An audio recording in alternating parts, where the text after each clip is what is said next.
semua kehidupan kita itu sebenarnya adalah mempersiapkan satu titik yang namanya mati. Betul nggak sih? Dan nggak ada satupun orang yang mereka itu ketika mati nggak nyesel, itu nggak ada. Nggak ada satupun orang. Semua orang mati pasti dalam keadaan menyesal. Semua orang, nggak ada satupun orang yang mati tidak dalam keadaan menyesal. Alias dia mati berpikir, Alhamdulillah ya Allah, semua yang saya lakukan di dunia itu sudah beres. Segala sesuatu yang saya lakukan di dunia itu sudah cukup, nggak ada. Semua orang, bahkan manusia yang paling soleh saja, itu ketika meninggal, apa yang dia pikirkan ibu-ibu sekalian? Yang dia pikirkan adalah, andai saya ibadah lebih banyak. Itu orang-orang yang paling soleh akan mikirnya begitu. Bedanya lanjutannya. Kalau orang soleh akan ngomong, andai saya ibadah lebih banyak, mungkin surga saya lebih dekat dengan Rasulullah. Itu kalau orang soleh. Kalau orang nggak soleh, beda belakangnya aja. Andai saya beribadah lebih banyak, mungkin saya nggak masuk neraka. Itu bedanya. Tapi kalau orang-orang soleh berkata, andai saya ibadah lebih banyak, pasti surga saya tingkatannya akan lebih tinggi.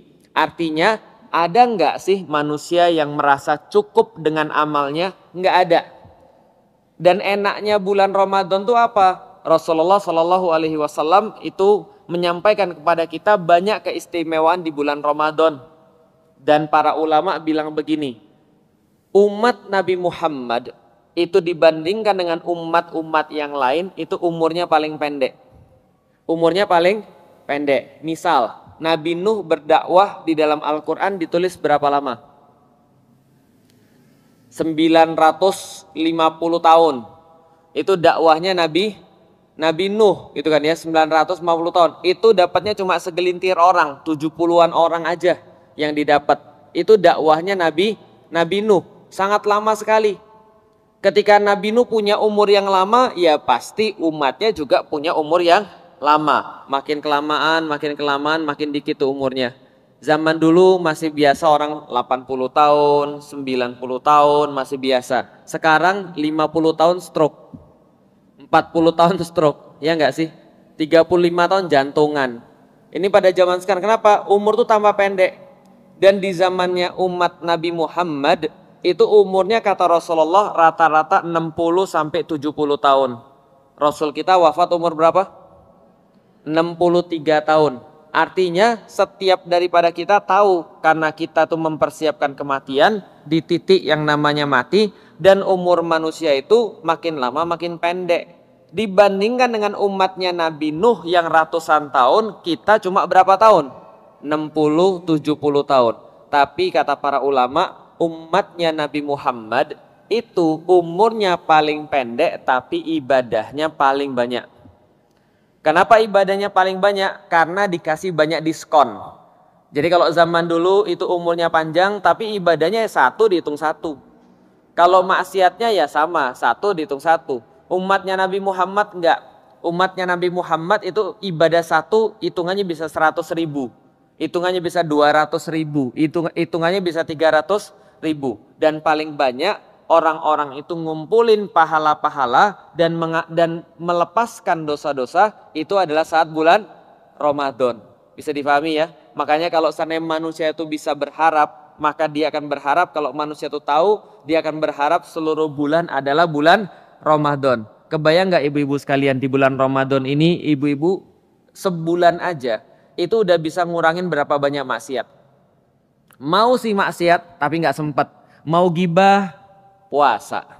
Siangnya kan ya, malam-malam nggak ketemu orang lagi. Yang ketemu cuma suaminya sendiri, nggak enak diajak gibah, kan gitu kan ya. Itu aja udah berapa berkurang kemaksiatan kita. Dan berapa banyak dipermudah kebaikan-kebaikan kita. Masjid-masjid tambah rame, tambah banyak kajian. Taraweh kemudian bisa untuk sholat bareng lagi. Kemampuan kita untuk berbuat maksiat itu diturunkan pada bulan Ramadan. Sebaliknya hal-hal yang baik itu ditingkatkan pada bulan Ramadan. Jadi sedih ya Bapak Ibu sekalian yang selalu dirahmati Allah.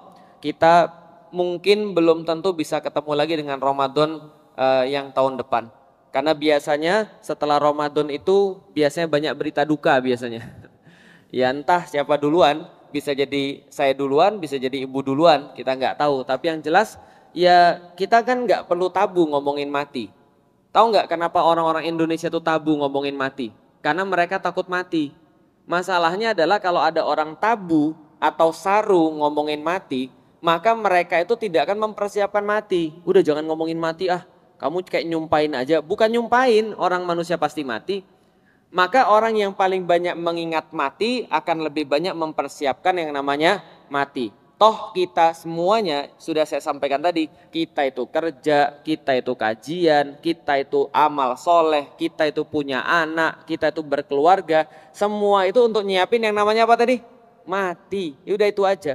Karena semua tuh nggak ada yang pasti kecuali mati itu pasti. Maka ketika kita mengingat mati, kita akan lebih mudah untuk bisa beramal soleh. Dan mengingat mati ini adalah bagian daripada keimanan.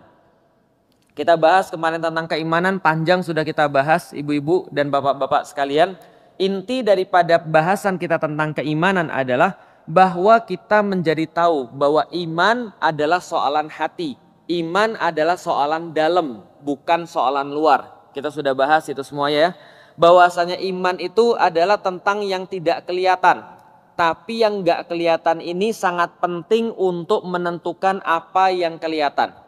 Karena apapun yang terjadi pada manusia itu ditentukan oleh apa yang terjadi yang tidak kelihatan. Contoh misalnya, ibu-ibu sekalian datang ke sini pagi ini, apa nggak punya kerjaan? Banyak, kerjaan banyak, lalu kemudian janji juga ada banyak yang lain, utang banyak gitu kan ya. Tapi tetap memilih datang ke sini. Nah, ketika datang ke sini dan yang lain-lain itu tidak dilakukan, misalnya dia harus pergi ke pasar, nanti dulu aja, pasar bisa nanti siang atau pasar bisa besok. Hari ini kajian, hari Senin saya sudah berniat untuk ngumpulin ilmu untuk keluarga lebih baik, maka datang ke sini. Itu yang terjadi di belakang layar. Yang kita bisa lihat ibu-ibu hadir di sini, ini kan yang kelihatan. Yang nggak kelihatan itu yang membuat ibu-ibu milih pergi ke sini. Nanti bisa besok pergi belanja. Bisa nanti pergi belanja. Ini kayaknya lebih penting. Saya tahu kajian ini penting, maka saya datang ke sini. Ini namanya belakang layar yang menyebabkan apa yang terjadi di depan layar. Yang kemarin kita contohkan, beda antara orang yang beriman sama orang tidak beriman, itu adalah hasil daripada perbuatannya. Kadang-kadang kalau kita melihat ada orang berbuat salah, kita fokus pada perbuatan salahnya. Padahal yang harus kita fokus adalah apa yang tidak kelihatan. Contoh, ada orang yang merokok misalnya. Saya nggak bahas merokok itu hukumnya apa. Saya nggak bahas. Tapi yang saya yakini merokok itu haram. Yang saya yakini. Yang lain, ustadz yang lain kalau punya pendapat yang lain boleh-boleh saja. Karena dalam urusan merokok ini ada pendapat yang berbeda. Nanti saya jelasin bahwasanya ada beberapa pendapat-pendapat yang berbeda. Bagi saya haram. Maka contoh, kalau saya lihat ada seorang murid saya merokok, kira-kira gimana? Apa saya langsung gampar? Kalau saya gampar dia di depan saya, mungkin dia akan berhenti merokok atau tidak? Dia akan berhenti di depan muka saya. Tapi begitu saya sudah nggak kelihatan lagi, dia merokok lagi. Ini namanya imannya belum terbentuk. Gampangnya begitu. Kenapa? Karena yang berubah cuma luarnya, tapi dalamnya nggak ada yang berubah. Maka kalau saya mau mengubah perilaku dia, saya mau merubah kelakuan dia, cara dia untuk berbuat, maka yang harus saya ubah yang kelihatan atau yang nggak kelihatan. Saya bilang, yuk sini yuk, coba ikut Ustadz. Kemana Ustadz? Ikut aja. Saya ajak pergi ke sanatorium. Tempat orang-orang sakit paru-paru. Tempat orang-orang kanker paru-paru. Yuk sini yuk, pergi yuk. Lalu saya liatin di tempat orang sakit paru-paru itu ada yang muntah darah. Gara-gara paru-parunya udah rusak. Kenapa nih Ustadz? Ini akibat dia ngerokok. Coba lihat tuh darahnya banyak. Banyak Ustadz. Coba cium darahnya tuh. Amis nggak? Bau nggak? Itu darah orang-orang yang kanker. Terus nggak cukup ngeliatin orang yang muntah darah. Saya ngeliatin, yuk lihat CT scan-nya paru-parunya dia. Ini paru-paru orang yang sehat. Ini paru-paru orang yang ngerokok. Lihat hitam semua. Gimana dia bisa bernapas kalau seandainya hitam semua kayak gitu? Cukup sampai di situ? Enggak. Saya ajak lagi. Saya ajak ketemu dengan anak-anaknya. Ini anak-anaknya putus sekolah. Lihat dia mau berbuat apa nggak bisa, karena bapaknya sudah nggak bisa kerja lagi. Bapaknya cuma terbaring aja di ranjang, hidup susah mati tak mau. Paham Bapak Ibu sekalian? Liatin lagi istrinya harus kerja, banting tulang, ngidupin keluarga dia. Dan bukan hanya ngidupin anaknya, tapi harus ngidupin suaminya di rumah sakit. Lalu saya lihat, mau kamu kayak gini? Coba lihat. Maka yang di dalam kepalanya itu akan berganti. Awalnya dia pikir, kenapa orang ngerokok? Karena ngerokok tuh keren. Gitu nggak sih? Oh ibu-ibu nggak tahu ya? Nah saya kasih tahu aja. Di antara bapak-bapak mikir ngerokok tuh keren. Kapan bapak-bapak biasanya diajar ngerokok? SMP. SMP ada temennya ngerokok. Lalu kemudian dia bilang, lu nggak ngerokok? Ah nggak ah, gua nggak ngerokok. Ah banci lu bro. Banci jantan ditentukan daripada ngerokok. Lucu ya? Lalu ya banci lu bro, nggak asik lu ah bro. Lah, lu nggak tongkrongan kita bro. Kenapa? Karena nggak ngerokok. Artinya dianggap ngerokok itu adalah keren. Kenapa? Karena iklan-iklannya ngerokok itu keren. Cowboy ngerokok, film-film, habis kemudian melakukan sesuatu yang hebat, keluarin rokok, ngasep dan segala macam kan gitu kan ya. Ini yang di dalam kepala. Yang dilihat lagi apa? Ya itu juga ustadz. Itu banyak ustadz-ustadz lain juga ngerokok misalnya. Nah jadi yang dilihat itu adalah ngerokok tuh keren. Maka mereka jadi mau ngerokok. Itu yang kita ubah di kepalanya. Ketika saya nganterin mereka pergi ke sanatorium, ketika saya nganterin mereka ngelihat keluarga orang yang kena kanker paru-paru, ketika saya ngeliatin paru-paru perokok itu yang rusak berat dan segala macam, itu saya sedang memberikan dua hal, ilmu dan bukti. Masih ingat kemarin? Bahwa akidah, iman itu tergantung pada ilmu dan bukti. Sama kayak ada orang yang ketika dia belum Islam, lalu kita pengen kasih tahu tentang Islam. Yang kita lakukan bukan maksa, syahadat nggak lo? Kalau lo nggak syahadat, gua tembak misalnya, nggak bisa.